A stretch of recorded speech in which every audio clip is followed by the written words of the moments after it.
L'Assemblée se prononcera la semaine prochaine sur le contrat de projet 2015-2020. Hier, ce sont les représentants du CESC qui ont donné un avis favorable.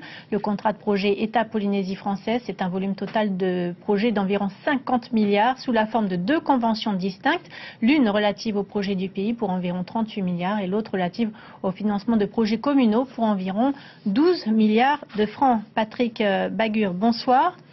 Vous êtes président des prestataires de services, vous représentez ce soir le MEDEF. Vous faites partie des 30 représentants qui ont voté pour ce projet d'avis. Face à vous, Mahinui Temari, bonsoir, bienvenue, du syndicat CSTPFO. Vous êtes le seul à avoir voté contre. Alors, Patrick Galnon de la CSTPFO, lui, s'est abstenu. Vous avez voté contre, la seule voix contre, pourquoi? Parce que, d'abord, Yorana, parce que dans le projet qui a été mis en place, on n'a pas parlé de l'emploi et du secteur primaire. C'est peu. On a parlé du secteur primaire. Donc on ne peut pas être pour ce projet. Ce n'est pas en lui-même du projet, mais c'est le fond qui a été mis en place. On ne peut pas accepter ça.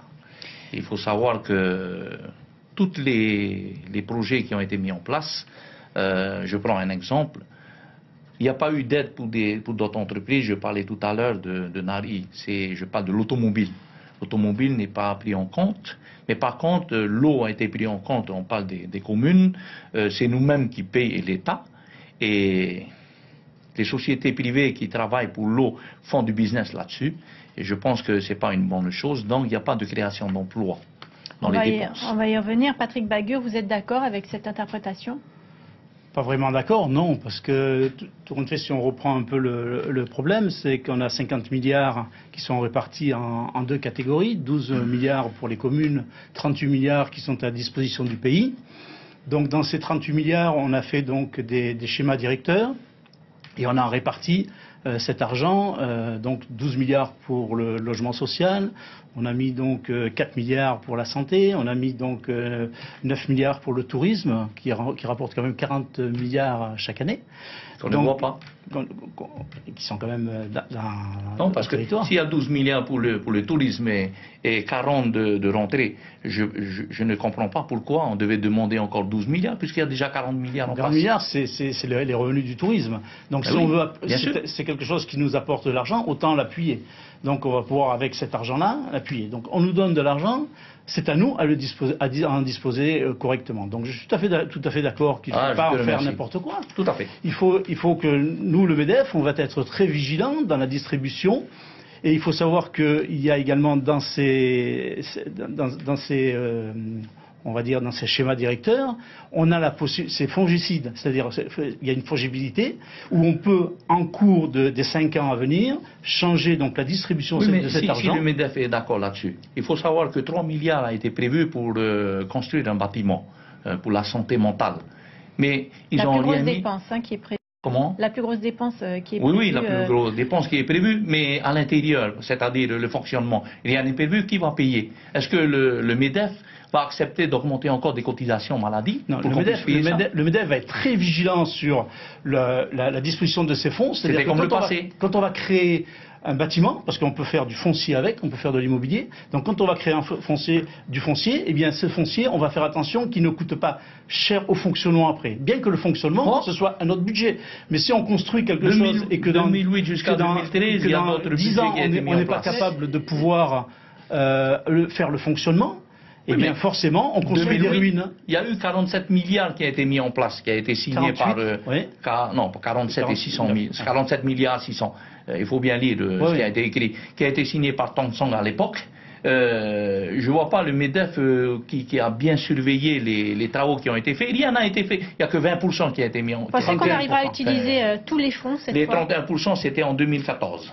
Voilà, donc les fonds sur le projet, donc le contrat de projet de 2008-2014. 2013. Est-ce qu'on va tirer les leçons du passé? Parce qu'apparemment, véritablement, il faut y a eu un échec, que nous, on soit de vigilants et qu'on fasse en sorte que ces fonds soient employés pour la Polynésie, parce que c'est quand même des fonds qui sont en plus de l'argent commun, c'est quelque chose pour la... Quelles solutions ont été apportées? Parce que là, cette fois, de créer ça a été scindé en deux contrats, donc est-ce que c'est une bonne chose? C'est de créer la partie barrage pour l'hydroélectrique. c'est nous qui va payer, mais c'est l'EDT qui va servir pour avoir son business. Alors, dessus. quelle solution? Mais la solution, c'est de baisser l'électricité. Donc, eux, ils n'ont pas d'accord. Deuxième solution, c'est de ne pas faire 10 000 maisons sociales par an, parce qu'il faut trouver de l'emploi. Aujourd'hui, on a déjà commencé par bitumer la route, il n'y a pas eu d'embauche. Et je crois que sur les 50 milliards, je ne vois pas où il y aura l'embauche. Je suis d'accord avec vous. Lorsqu'on va faire du social, des maisons du logement social, il faut faire participer les petites entreprises. Il faut savoir qu'en Polynésie, on a 80% des sociétés, des entreprises. Ces 80%, ce sont des sociétés de moins de 9 salariés. Donc c'est celle-là qu'il faut faire l'appel, c'est celle-là qui va embaucher. Et si on veut boucher tous les trous de la sécurité sociale... Le pays a prévu de demander des entreprises extérieures pour ça. Et tu crois que ces petites entreprises vont travailler? Ils n'auront rien du tout du marché. Il y a l'OPH. À qui va profiter finalement ce contrat de projet? Il faut qu'il profite aux petites entreprises pour qu'ils puissent embaucher, que ces gens qu'on a embauchés payent, cotisent à la sécurité sociale, cotisent à la CPS et que la CPS puisse avec ça compléter une partie de son Quelle garantie avons-nous? C'est dommage qu'il n'ait pas dans la commission. C'est de créer des commissions techniques qui ont un suivi pendant les 5 à 6 années. Parce il y a déjà un comité qui va être mis en place, c'était l'ancien comité, le COPIL, et qui va être renouvelé cette année pour ce contrat. Mais c'est le COPIL qui n'a pas fait leur travail, qui sera encore en place. Vous ne croyez vraiment pas en ce deuxième contrat de projet? C'est pas le contrat. Le fond du travail. Sur la forme, finalement, sur la manière de répartir ces fonds, de contrôler...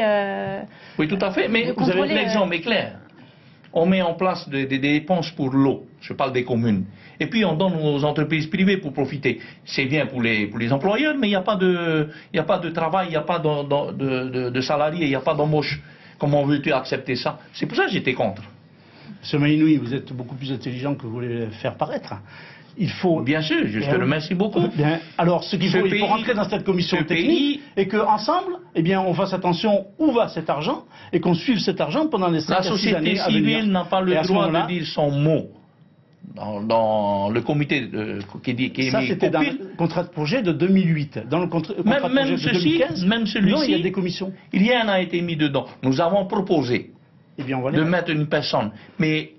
la personne qui sera dedans, il n'a pas le droit de parler. Moi, ce que je vous propose, c'est de venir dans cette commission avec moi. Et puis, on va suivre tous les deux. J'espère que tu seras là-dedans. Eh bien, si vous y êtes, j'y suis. Alors, et on va suivre cet argent. 8 milliards 9 pour le tourisme, contre 120 millions lors du premier contrat de projet. La différence est énorme. C'est énorme. Et ce que je ne comprends pas, ils ont déjà annoncé qu'il y a 40 milliards de rentrées. C'est là où j'ai posé question, mais s'il y a une rentrée de 40 milliards, pourquoi il faut dépenser encore 12 milliards, puisqu'on a déjà les 40 milliards?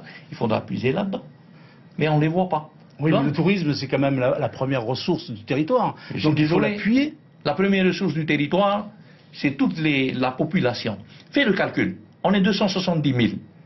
Tu mets à peu près 80 000 francs par personne qui va dépenser... parce que on est quand même, le pays est basé sur la consommation. Bien sûr. Tu fais le calcul, combien ça va donner? La population donne plus de l'argent et de taxes que les personnes qui viennent de l'extérieur. Ils viennent ici, c'est un complément. Je suis d'accord sur le complément. Mais il ne va pas nous booster, il ne va pas amener de l'emploi. Plus qu'on a une fongibilité dans les secteurs, à ce moment-là, dans un an, si on a trop d'argent sur le tourisme et qu'on voit que ça ne sert à rien, on va le pousser sur un autre secteur et puis on va pouvoir l'appliquer. Parce que moi, je suis pour une chose, c'est de faire redémarrer l'emploi. Si on ne redémarre pas l'emploi, on sera d'accord là-dessus pour le démarrer. On ne pourra rien faire. Pas ce qui est prévu et pour démarrer l'emploi, on va utiliser... Dans le contrat, il n'y a pas de démarrage d'emploi. On va utiliser cet argent pour pouvoir donner ça... On n'a pas le droit. Mais aux petites entreprises. Pourquoi vous dites que l'emploi n'est pas prioritaire? C'est pourtant ce qui est spécifié dans le contrat de projet. L'État et la Polynésie ont ce même objectif, l'emploi avant tout. Je suis d'accord, c'est ce qui est écrit. Mais quand tu regardes le fond du projet, il y a un mis là-dedans. Toutes les dispositions qui ont été mises en place, on parle des 12 milliards de la commune. Fais le calcul pour les 40 000. C'est 50 millions par an. Tu crois qu'on peut créer de l'emploi pour 50 millions par an, par commune? Non. Voilà pourquoi le maire de Faa s'est levé, parce qu'effectivement, 50 millions par an, par commune, On ne peut rien faire. Et M. Maïnoui, là vous parlez de quoi? On a 12 milliards, on ne les a pas encore répartis dans les communes. Ces 12 milliards, ils sont pour 3 secteurs. C'est l'alimentation en eau potable, c'est le traitement et la collecte des déchets. On est d'accord. Et c'est l'assainissement. Alors, on parle des traitements des déchets. Regarde bien ce qui se passe. Aujourd'hui, on paye des taxes à l'entrée des douanes pour l'environnement des déchets. Il amasse 2 milliards de taxes. Et c'est encore nous qui allons payer les poubelles. C'est nous qui allons payer des poubelles et c'est nous qui allons trier. Tu trouves ça normal? Cet argent, on va l'utiliser dans les communes. À quoi? Pour pouvoir gonfler la caisse des entreprises et qu'il n'y a pas d'emploi. Mais il faut on n'est pas d'accord. Il faut que les communes aient de l'eau potable. Qui va profiter de ces 50 milliards? Les patrons, les salariés? C'est les patrons qui vont profiter, j'espère. J'espère qu'ils vont profiter. Maintenant, c'est à eux à essayer de voir s'il faut créer de l'emploi, mais moi je ne crois pas. Et ce que je regrette un peu, parce que j'ai dit ça hier dans notre réunion. Rapidement, pour conclure. Oui, rapidement, c'est que je suis peiné de voir les responsables qui disent ils sont contents que le pays et l'État travaillent ensemble. C'est pas normal, c'est pas comme ça. Parce que l'État, ici on est français, donc l'État est dedans. Le pays doit faire son travail. Parce que si l'État n'est pas dedans, c'est pas la peine qu'il soit là. L'État doit être là et il est dedans. C'est un pays français, donc on est français. C'est un contrat État, Polynésie française. Pour les 38 milliards, c'est un contrat État, Polynésie française et commune pour les 12 milliards. Très rapidement. Merci beaucoup à tous les deux. Merci d'avoir accepté de participer à ce face-à-face. Le texte doit être en tout cas débattu maintenant à l'Assemblée le 3 mars. Merci beaucoup à